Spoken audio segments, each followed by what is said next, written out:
Hi, I'm Peter Adamson, and you're listening to the History of Philosophy podcast, brought to you with the support of the Philosophy Department at King's College London and the LMU in Munich, online at historyofphilosophy.net.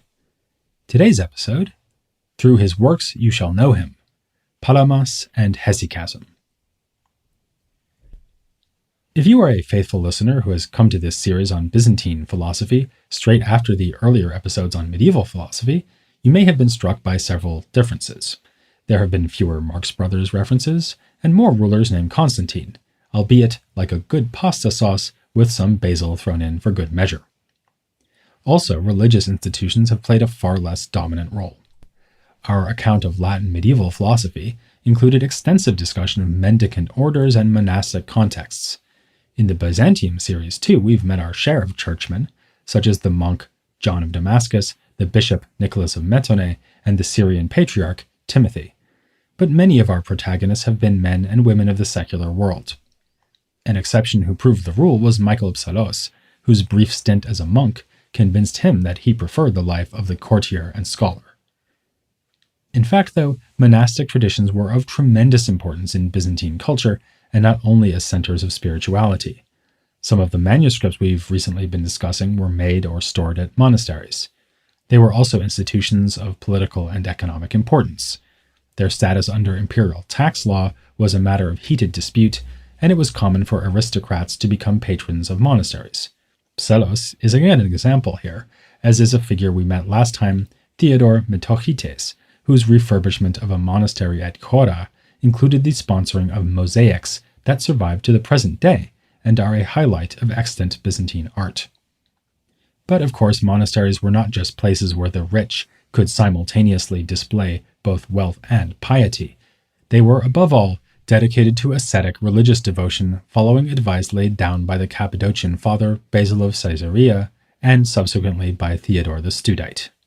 This earlier Theodore was abbot of one of the most important monastic institutions of the empire, the monastery of Studios, founded in the 5th century and located in Constantinople. It was admired for its role in opposing iconoclasm and seems to have played a key role in the introduction of the minuscule script we spoke about as one of the main advances in Byzantine writing technology. The Studion was home to other famous names too, such as Simeon the New Theologian, a contemporary of Psellos, and like him an aristocrat who entered monastic life as a refuge from politics. Actually, though, a hagiography of Simeon makes him sound more like Harry Potter than Michael Psellos, firstly because of the supernatural feats ascribed to Simeon, such as miraculous acts of healing, and secondly because, at the monastery, he slept in a small cupboard under the stairs. Unlike Harry Potter, though, Simeon had a good relationship with he who must not be named. Under the influence of theologians like the Pseudo-Dionysius and Gregory Nazianzus, Simeon was convinced of the utter transcendence of God above human language and thought. He therefore called God the unattainable. Insofar as a connection to God could be attained nonetheless, it would certainly not be by the study of pagan philosophy. When a theologian quizzed Simeon on matters of doctrine, he scornfully replied that the Holy Spirit is sent not to rhetoricians, not to philosophers, not to those who have studied Hellenistic writings, but to the pure in heart and body who speak and even more live simply. For Simeon, rigorous asceticism was a path towards a mystical vision of God. He described that experience as a light, filling all the space around the mystic, with the mystic himself seeming to become one with the light. In retrospect, it is hard to read about Simeon without seeing him as the forerunner of a later thinker, a man who lived 2 centuries later and who occupies an even more prominent role in the history of Byzantine theology. This was Gregory Palamas. He was associated with another famous monastery located on the peninsula of Mount Athos, and his name is all but synonymous with the approach to monastic practice called Hesychasm. This word comes from the Greek hesychia, meaning silence or restfulness, a term that had been used in a spiritual context since the 4th century. It refers to the monk's quiet devotion in the form of unceasing prayer, a practice that involved bodily disciplines like breath control and fasting in order to aid mental concentration. Palamas was a powerful defender of this life against its detractors, something that ironically meant that his own career would be anything but peaceful.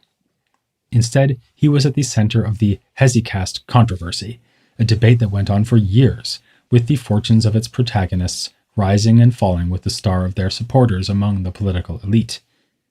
To do what J.K. Rowling could not manage with her Harry Potter novels and keep a long story short, everything began in 1335, when a Greek-speaking Italian, Barlaam of Calabria, was asked to refute theological errors held by the Latin Christians.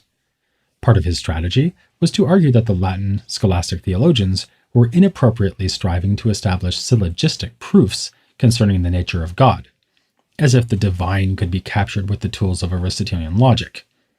Barlaam denied that this was possible, holding instead that God is too transcendent to be grasped by humans with the certainty that is required in Aristotelian science. Palamas agreed with Barlaam that God cannot be grasped by human reason, but argued that God could be grasped with certainty nonetheless through faith.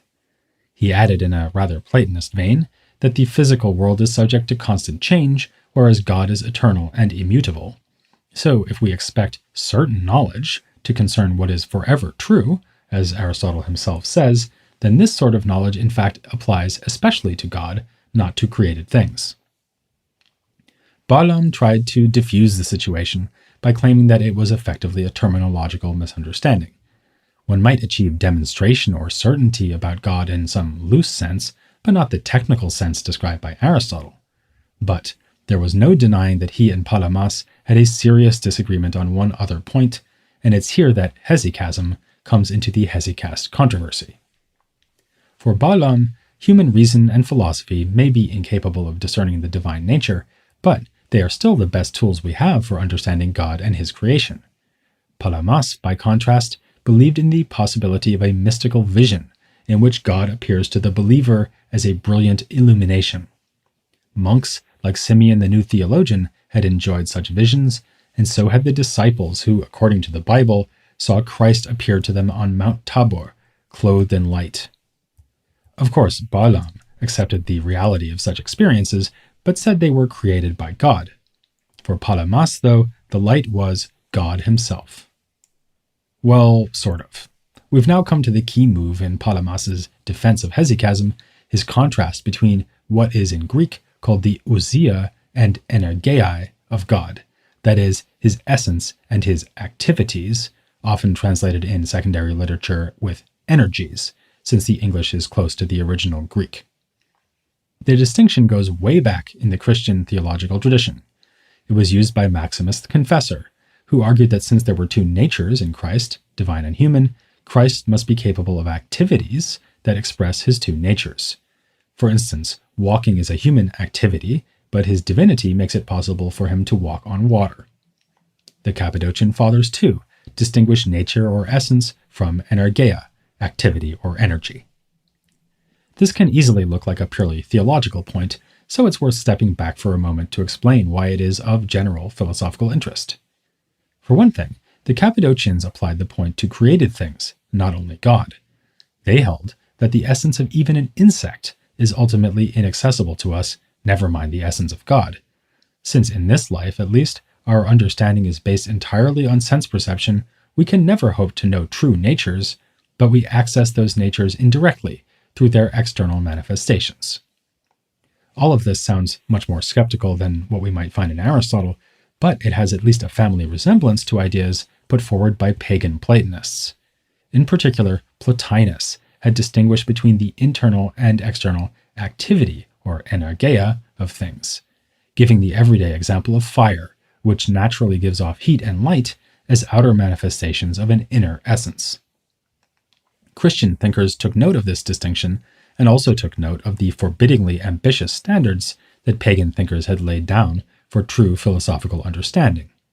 You only understand the essences or inner activities of things if you grasp unchanging, necessary, universal truths about them. Beginning with Plato, philosophers had been expressing doubt that mere sense experience would be enough to reach such a lofty ambition.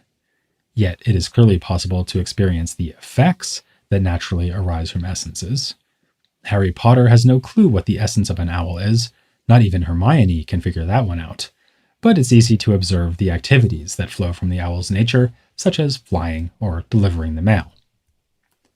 Now we can return to that claim that Palamas was making, but only sort of, namely that when Jesus' disciples, or a monk, behold a divine light, they are beholding God. If we want to speak strictly, we should say that they are not beholding God's essence or nature, but experiencing the activity or energy that makes manifest that essence or nature. One should not be misled by this, however, into thinking that the mystic fails to behold God after all. Just consider that when you stretch out your hand to feel the warmth of a fire, you are really experiencing the fire. Just so, the mystic who encounters God's light is experiencing God through his activity. This is how it is possible to participate in or unify with God. Furthermore, God's activity is not created, as Barlaam claimed, but itself divine. God remains unnameable and incomprehensible in his essence, yet the union or participation of a mystical vision allows us to go beyond the purely negative approach of theologians who allow us only to say what God is not. It is a higher way of grasping God, born of practice and known only through experience. This shows how wrong Barlaam was to extol the admittedly limited achievements of rational philosophy as the highest that can be attained by humankind. Palamas would agree with the somewhat earlier author, John Tzitzis, who wrote, "The kind of philosophy which is puffed up with arguments is false. The philosophy of real monks is the real kind. The latter is preparation for death, and killing of the flesh, and knowledge of the true and real beings, assimilation to God, as far as possible for humans, and love of wisdom and of God." But notice that in the midst of this quote, Tzitzis quotes Plato, who was the first to speak of assimilation to God insofar as is possible. Similarly, we've just seen Palamas drawing on the pagan philosophical tradition in differentiating activities from essence, even if his immediate references are Greek theologians like Maximus and Gregory Nazianzus. In any case, Palamas is not out to denigrate natural reason. Though he is highly critical of pagan philosophers, this is not because they used reason, but because they misused it, leading them to embrace such erroneous doctrines as Plato's belief that the whole cosmos has a single world soul. Palamas won the first round of the Hesychasm controversy when Barlaam was condemned in 1341, but the debate was far from over. This story has already had its fair share of Gregories, and Hesychasm was now criticized from a different direction by another one, Gregory Palamas. He believed that Palamas was putting forward innovative doctrines and misinterpreting authoritative texts. Worst of all, by crediting the Hesychast visionary with a true participation in God, Palamas was suggesting that the visionary can himself become divine. Palamas was vindicated again in 1347, only to be attacked anew by a figure we met in the last episode, Nikephoros Gregoras. Both Akindinos and Gregoras believed that applying the distinction between essence and activity to God would have the consequence of splitting the divine realm into two. Or actually, since there are many activities, Palamas was dividing the divine into many more than two. There would be God's essence and then all his various activities or energies. This was the most difficult challenge for Palamas to meet, and in fact, modern-day exegetes have not always agreed about how he meant to do so. In part, he just goes on the offensive by pointing out the dire consequences of rejecting the Hesychast theory. Given that various fathers of the Church insisted on the ineffable transcendence of God's very essence, denying the reality of activities around the essence would mean cutting us off from God entirely. Also, it cannot be the case that everything but God's essence is created, as his opponents claim, because then God's activity of creation would itself need to be created, which leads to a regress. The plurality of activities does not imply splitting up the unity of God. To the contrary, it proves that God's many activities must indeed be distinguished from his essence, since if they were not, then God's essence would be subject to plurality.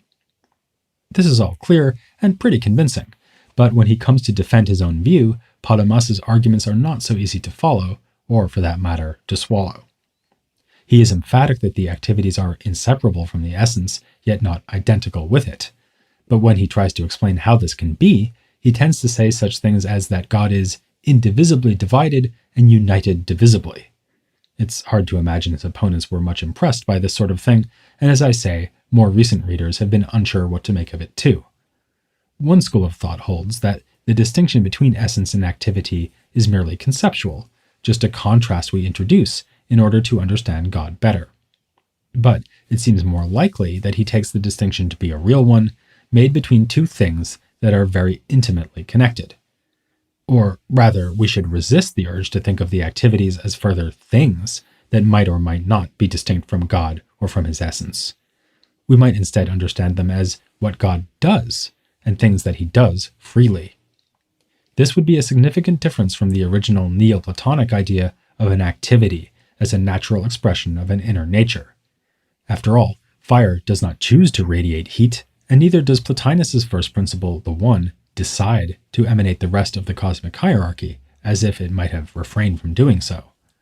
For Palamas, by contrast, God does choose to manifest himself to the prayerful monk as a brilliant light. The visionary mystic is thus allowed to participate in God by freely offered grace. To this extent, it must be said that Palamas's theory is unmistakably a Christian one, a kind of metaphysical variation on the theme that God freely offered himself as a sacrifice to redeem humankind. This applies also to his celebration of the practical and even physical side of monastic practice. Intellectually minded opponents like Balaam and Gregoras could not accept the idea that God could be received by the mystic in a physical way, not even if the physical phenomenon in question was light. This could be at most a symbol of divinity, not the real thing. For Balaam especially, the body was something to be fled for the sake of intellectual contemplation. But Palamas is thinking less Neoplatonically than him and more Christologically. What could be more true to the idea of the incarnation than supposing that God comes to us when he sees fit by making himself manifest in the bodily realm? An irony of this whole debate is that when Balaam originally complained about those Latin scholastics who believed that they could syllogize about God, he was saying something that should have been quite congenial to Palamas. Balaam was trying to be faithful to the idea, so strong in Greek authorities like the Pseudo-Dionysius, that if God can be grasped, it can be only by a kind of unknowing. Being much less well acquainted with Latin literature than Balaam, Palamas was slow to appreciate the force of this response to scholasticism and quick to leap to the defense of monastic approaches to God. Balaam was an unusual figure in this respect. He abandoned Constantinople after his condemnation to join the papal court at Avignon, where he encountered Petrarch and offered him lessons in Greek. As meetings between East and West go, that's a pretty stunning one, but this was a period of many such encounters, of theological disputes between Latin and Greek Christianity, and of ambitious attempts to unite the two spheres that had been so divided. I'll be devoting all my energies to explaining this in greater depth in the next episode, so it's essential that you don't miss that installment of The History of Philosophy without any gaps. Amen.